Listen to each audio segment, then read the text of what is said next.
engineer and I work in a cubicle environment, and I'm trying to concentrate and perform my designs, and there's these folks that flick rubber bands across the top of the cubicles. It drives me nuts. My rant is, my boss is bipolar. People that need to take medication shouldn't be micromanaging other people. One of my coworkers keeps sending me dirty pictures via email. Work is tough. There are competing agendas. No loyalty. We're overwhelmed or we're burned out. Work should lift us up. Work should bring us together. And we'll tell you the secret. He's Bob Rosner, best-selling business author. And she's Sherrie Campbell, work relations columnist.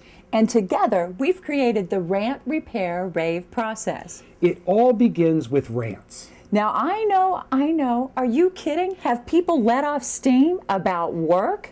We spend a lot of energy trying to keep that from exploding in our faces. We've personally responded to over 50,000 emails from bosses and employees, and we can tell you that pressure at work is already building.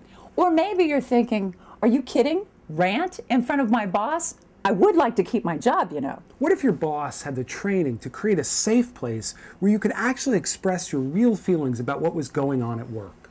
With our rant process, we actually have guidelines in place so that you can take the things that steam you at work and turn them into the energy that takes you to the next level. First, you have to be truthful in your rants. But never hurtful. And second, you always have to keep your rants to under 2 minutes.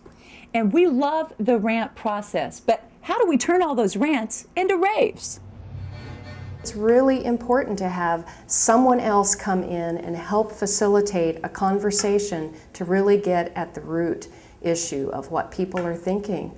And you were very helpful in creating that safe environment for people to really share things that I know I would not have heard on my own.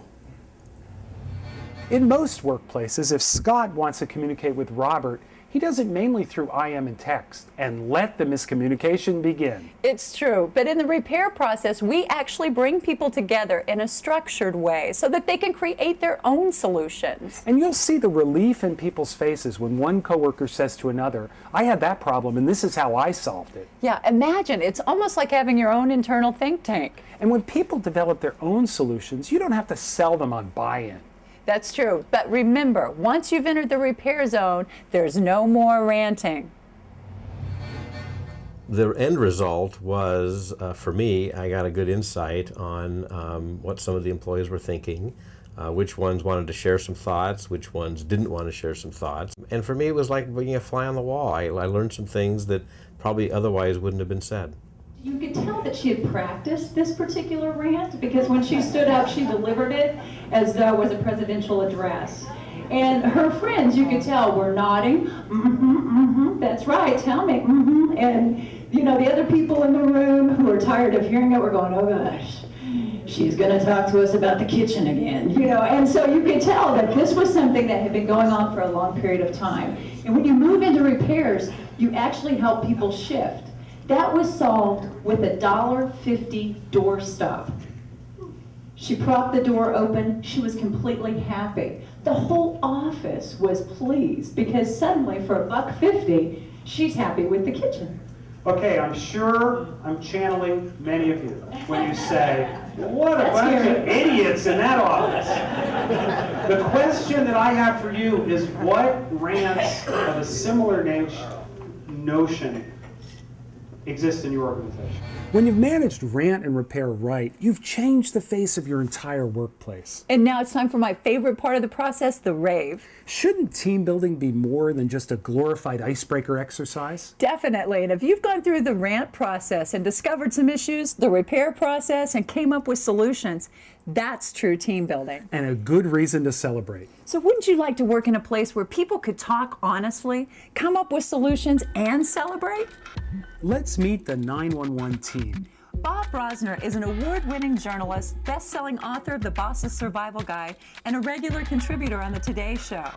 As well, he's been interviewed by leading media and called Dilbert with a Solution. He's been a featured speaker across the U.S. and around the world for Fortune 500s and for leading associations. Sherrie Campbell is a work relations expert and award-winning comedian who has worked with clients from the United States Basketball League to John Deere. She's known as a counselor with a kick. She's a popular speaker and relationship expert, having spoken across the United States and around the world. Former Secretary of State Colin Powell said Sherrie Campbell was a leader among leaders. Her ability to structure and create community is unsurpassed. Do you ever feel like your organization is a 6-cylinder engine that's maybe firing on 3? Rant, Repair, Rave is a leadership and communications technique that gets bosses and employees firing on all cylinders.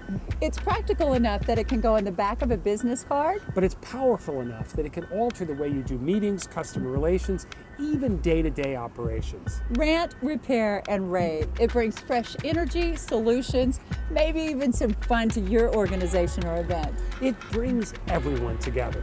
And aren't we ready for a better workplace?